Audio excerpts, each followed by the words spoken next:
All right, let's dive into something pretty special today. We're talking about music and poetry, two of the most powerful ways humans have ever found to express themselves. Now, you might think one is all about sound and the other is all about words, but you're about to see they are so much more connected than that. They basically share the same soul. So, think about it for a second.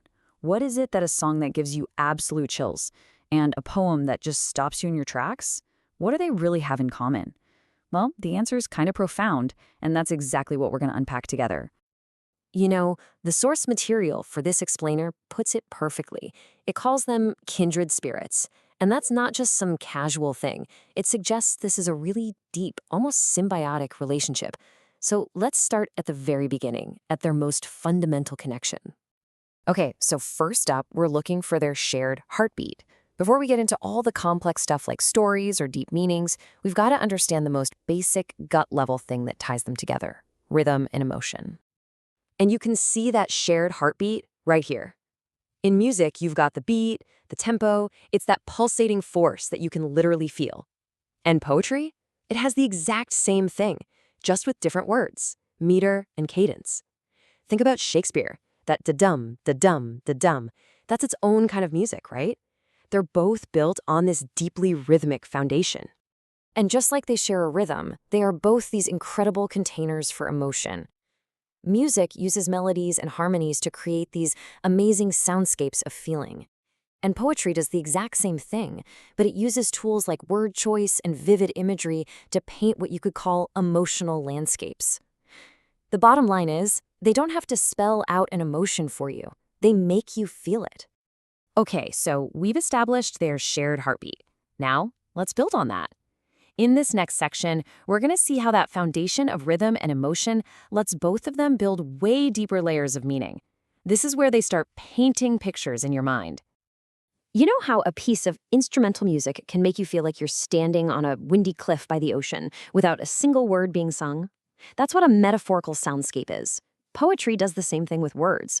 A powerful metaphor can hit you with the same force as a single, perfect musical note, creating this whole world of feeling and ideas inside your head. So how do they hold all these complex ideas together without just becoming a mess? Well, the answer is something called structural harmony. And this isn't just about pretty sounds. Think of it like the skeleton of a piece. It's the underlying architecture that gives it shape and makes it feel complete and satisfying, whether you're listening to a symphony or reading a sonnet. And this breaks that whole process down beautifully. Look, you always start with that foundational rhythm. Then you layer things on top, melodies in music, stanzas in poetry. Then you create tension and release, that push and pull between clashing ideas and things that fit perfectly. And finally, you weave it all together into one cohesive piece. It's the same creative blueprint, just with a different toolbox. Which brings us to our third part, telling stories. See, once you have rhythm, emotion, and structure all working together, you have everything you need to build a narrative and take your audience on a real journey. And music is an absolute master storyteller, even when there are no words at all. An instrumental narrative like a big classical symphony or even a modern concept album can walk you through an epic story just by using themes, different sounds, and emotional shifts in the music. And this is the real magic of it. It's like it bypasses the logical word processing part of your brain and speaks directly to your emotions. It doesn't tell you the story, it makes you feel the story as it's happening. Poetry, of course, is usually a bit more direct with its storytelling.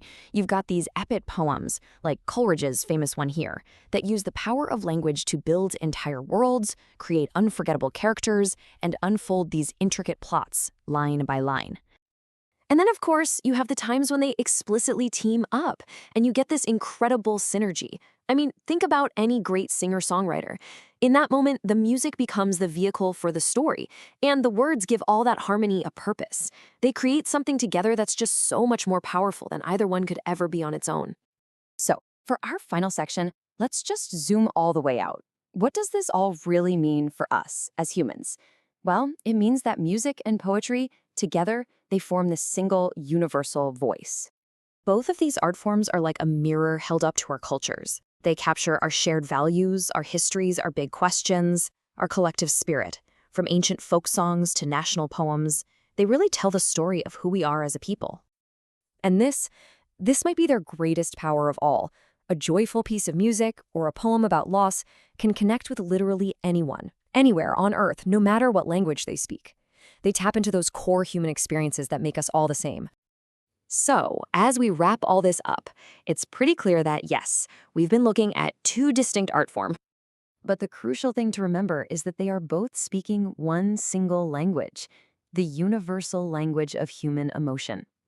They might be different dialects, sure, but they're drawing from the exact same well of what it means to be human. And that just leaves us with this one final amazing thought.